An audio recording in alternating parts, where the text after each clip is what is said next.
What is the one key thing that Don Guardian can do as mayor of Atlantic City to shepherd the city through this very difficult time?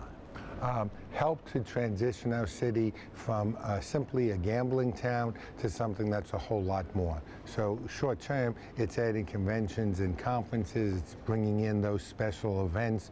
Longer term, it's bringing conventions and conferences back to Atlantic City, adding the venues and the events that you don't get in your hometown that Atlantic City used to be famous for. And then on a longer picture, bringing in a university to add to the diversity of our town, and certainly going in for some research and development companies, some high-tech companies that diversifies our employment beyond just the tourism. Tell me your plans for Richard Stockton College. Sure. The college is going to build out where they are now because of restrictions of the Pine Barrens. They're up to 7,000 students. They have a very progressive president right now in Herman Satkamp, who would like to see a new 10,000 student campus. And that's what I'd like to see. It should be here right in Atlantic City. It moves us up to the Hoboken instead of a West New York because it gives us a nice change. We certainly have the land. And now we have 4 buildings, honestly, that are vacant on the boardwalk. One of them would probably suit the college real well.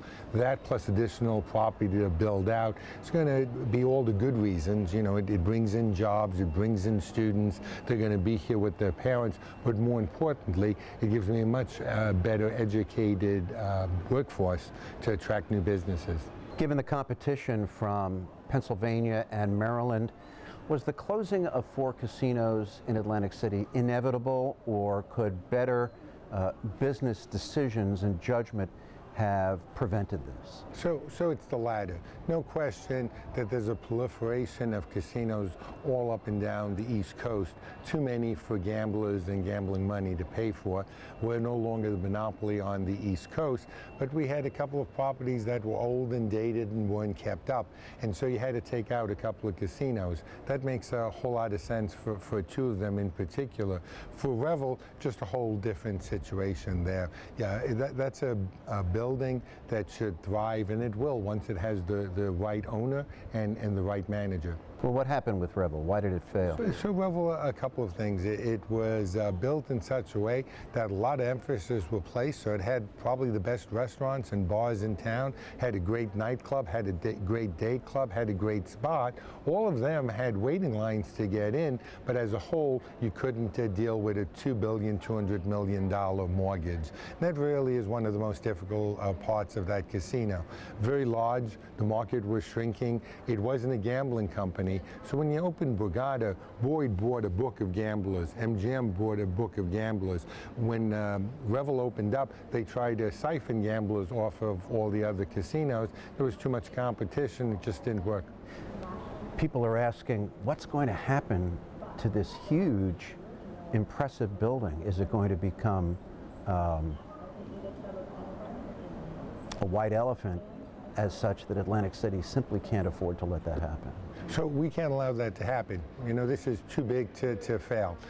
Most architecturally significant building built in Atlantic City in the last 35 years need to find the right investment group that has the funds to be able to buy it and to operate it. Then they have to bring in the right casino operator. There's only 3 or 4 major operators out there that could come in, slap their brand on that building, change some of the features inside and run it. But that should be a very successful casino, and it will be one day.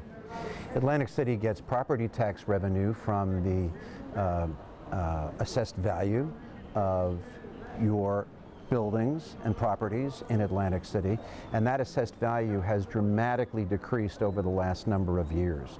So you're simply not getting the kind of revenue that you used to. Your property taxes have had to dramatically increase. People can't afford to pay them. Is this a ticking time bomb for Atlantic City? So we had 35 years, 50 years to do the right decisions that we didn't make. All we did was every time a new property came on board and it brought a new assessment, we raised the cost of doing government in Atlantic City. The last 10 years alone, we raised the budget by $90 million a year. That's the cost of increase in government, beyond what Atlantic City can handle. Now that our assessed values have dropped from $20 billion to $11.2 billion, and certainly will drop a couple of more billion, but before it settles down, we have to rein in the cost of government. So it's reducing the cost of government, both for the Board of Education and for our city, and then it's asking the state of New Jersey to put us on equal footings with other cities in New Jersey with some financial help. But from a standpoint of revenue, you're still in a very precarious situation. Our residents had to face a 22% tax increase last year and a 29% tax increase this year. And this year, that's after cutting $12.5 million off of the budget and receiving $20 million from the state of New Jersey. So even with that $32.5 million, taxes still went up 29%. With the layoffs that we have now, it's critical that we cut government drastically. And that means a couple of hundred layoffs or people losing their jobs through attrition that we have to deal with in the city, and it's cutting whole departments. But everything's on the table, but the residents of Atlantic City can't afford any additional tax increases. And so working with the governor in the state of New Jersey, working with the county, we need to trim our budget and we need to find new sources of income. Where specifically are the cuts going to come? I think it's going to come across the board. So far, Public safety included? Public safety, we're down 92 positions from January 1. Basically, if it wasn't in essential services, we didn't produce that. Public safety, a new police chief doing wonderful work with crime, partnering with the community to prevent crime, new technology that he's bringing on board, but he's taking a cut of 30 officers so far, 30 individuals that have retired that we haven't replaced, about 15 or 20 firefighters as well. But it's really across the board. In some cases, it's the technology that's going to help us make it. In other ones, it's just making sure that people are responsible for the cost within their departments. And then in some cases, it's duplication of effort with either the county or the state that we're going to take out. Can you tell your constituents that there will not be another property tax increase next year? I could never promise not having a tax increase. Even when I was running for office, I never promised not to raise taxes. I promised to cut the cost of government, and that's what I'm telling you right now. Our goal is to have a zero tax increase next year, but that's going to be about $60 million that we have to find for next year's budget. We're going to look to cut our budget next year an additional $10 to $20 million in the city, but we're going to rely on the state of New Jersey for $30 to $40 million in order to make that a reality. It's critical, Jim, though, because we have so many new development coming in Atlantic City. Some things are 500 homes, for one, are broke ground, either have already this year or will by the end of the year. And then it's what we're looking for that's going to change the face of Atlantic City.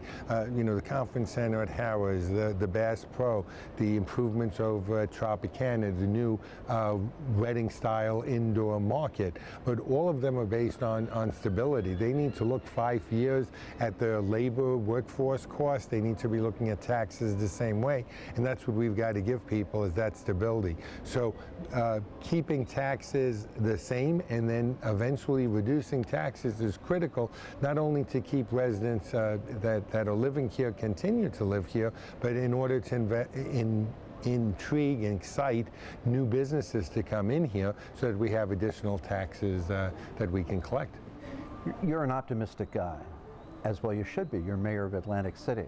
But I can understand why some people might look at this landscape and say, there's no way this is going to work. So we're a Jersey Shore town, but we're a whole lot different because we're the only urban part of that Jersey Shore. We got the ocean and the boardwalk, and yes, it's seasonal, but it's still a great value to us. And what we have is bargain-based pricing. You've never seen that before. This is like going down to the basement of the old department store. You're going to buy Revel for $50 million, and you're going to get a $2 billion building. You're going to buy Showboat that cost $500 million, and you're going to probably buy it for 25 to 50 million or less with the improvements there. So for the first time, you're really able to shop and find something. People coming down that are looking for a home at the shore, if you go to any of the towns north or south of us, you're talking about $1 million for a condo, and in Atlantic City for $150,000, you're buying 3-bedroom, 2.5 baths. So we're offering that bargain price now. That's what's going to get us going now. Solid government, clean, safe streets, all part of the program. It wasn't important when you only blew in here to go to a casino and then went back home. But today we're saying, come on down, walk the boardwalk, enjoy the restaurants, enjoy the multicultural aspects that Atlantic City has to offer. One of your strategies for post-gambling monopoly in Atlantic City is to make the city gay-friendly and to make it a tourist destination for gay vacationers. What will that look like? So I think the point is that at one time Atlantic City was segregated, whether it was by color or it was not embracing LGBT or segregating the LGBT community. Today we're announcing our doors are open, the 10 flaps are wide open, everyone's welcome in our city. It's a city that our forefathers built for you to come and party, and we lost that concept there. We need to be the queen of hospitality in this city, and that includes the LGBT community. You said Atlantic City had its heyday with the gay population on New York Avenue. This is where you came when you wanted to have a good time. Straight people came to these places too because they wanted to party and dance in the hottest clubs. Is this your vision for Atlantic City again?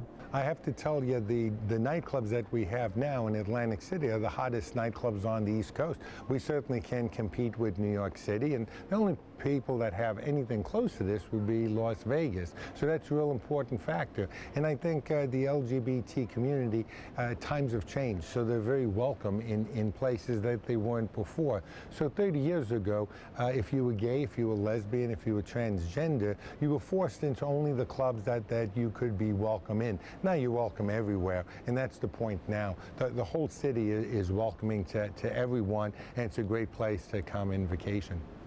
Not only are you Atlantic City's first Republican mayor since 1990, you are the city's first openly gay mayor, and you're just old enough to remember the assassination of San Francisco Mayor Harvey Milk back in 1978, who was the first openly gay mayor of a major city in America.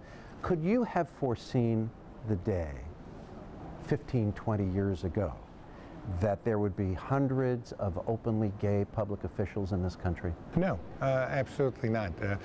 I was thrilled when they came up with domestic partnerships. I thought that's all we would ever receive.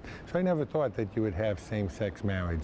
But civil rights takes a long time, sometimes 100 years, sometimes a century and stuff.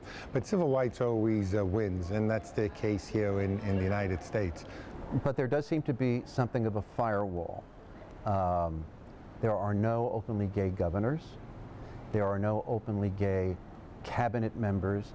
Is there a point at which being gay prevents you from following your dreams in public service? Well, I think it has in the past. For me, what happened is I certainly didn't hide who I was. I was never a politician before, and all of the things that I am, a Roman Catholic, an Eagle Scout, a Rotarian, a gay man, a bow tie wearing, bicycle riding guy. Where is the bow tie? I know, I missed it today and stuff. Once a week I don't wear a tie, and unfortunately this is the day.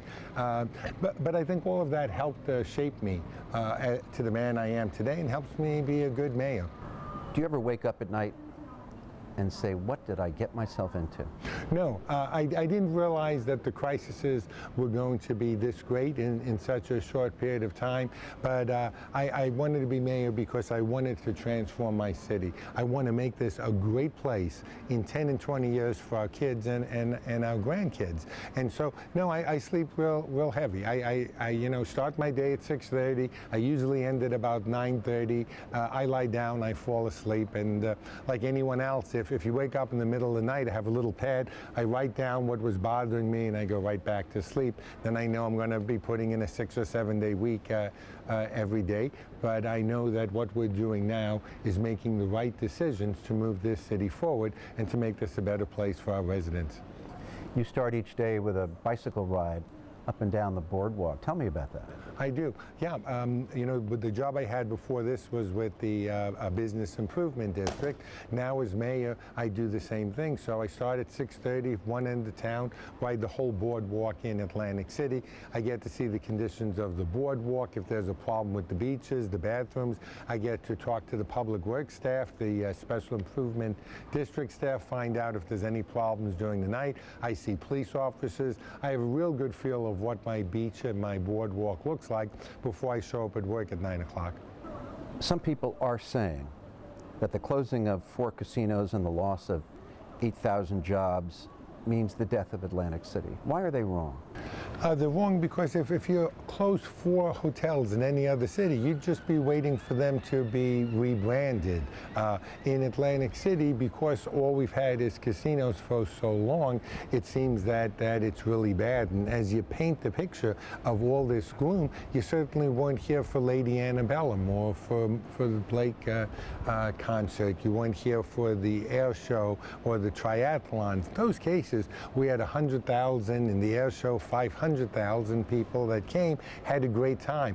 If you come to the parties that are on the beach at all the new beach bars that opened up just this year, or some of the new restaurants, you can see that it's vibrant and exciting. What I think has changed, Jim, if you walk down the boardwalk on Labor Day weekend, you would have seen a ton of families. A couple of years ago, you didn't see that. You saw gamblers. Now people are coming down. They're coming here to boat and sail. They're bringing the kids to the Steel Pier, to go to the aquarium, to climb the lighthouse, to go on a boat and see some dolphins, or they're just coming to enjoy sitting on the beach and swimming. So I think we're using a lot more of the resources as we rebrand, as we transition ourselves from a town that was based on casinos to a town that has casinos as one of the many types of entertainment. Another personal question. You were an executive with the Boy Scouts of America for 16 years. Until this past year, gay youth were not allowed to be members of the Boy Scouts. And even now, gay adults are not allowed to be members of the Boy Scouts. How do you reconcile your own personal experience with the Boy Scouts policy? Sure. So I didn't come out until I was 23 or 24, but the Boy Scouts provided a wonderful opportunity, wonderful mentors, my scout leaders. I worked in summer camps all through high school and college. It helped me with character development and citizenship training, obviously public relations as well. And I credit the Boy Scouts as helping me become the man and the citizen that I am today. And it just hurt me that kids that were gay didn't have that same wonderful experience. So I applaud the Boy Scouts at allowing gay boys to be members, but I think they're going to have a real tough time. You're going to take that kid, you're going to mold him, you're going to make him a great adult, you're going to have him become an Eagle Scout, and then when he's 18, you're going to say that he's not worthy to be a leader and help other kids. At some point, that's not going to fly. Boy Scouts may be very conservative, but they're going to have to change their policy soon, and I'll applaud them when they do. I read an article that said, quote, Guardian needs to be part turnaround artist, part real estate salesman, part marketing guru, part Superman if he stands a chance of helping save a small city on the precipice of disaster. Are you all of those things? Absolutely. I want to be the hope for Atlantic City.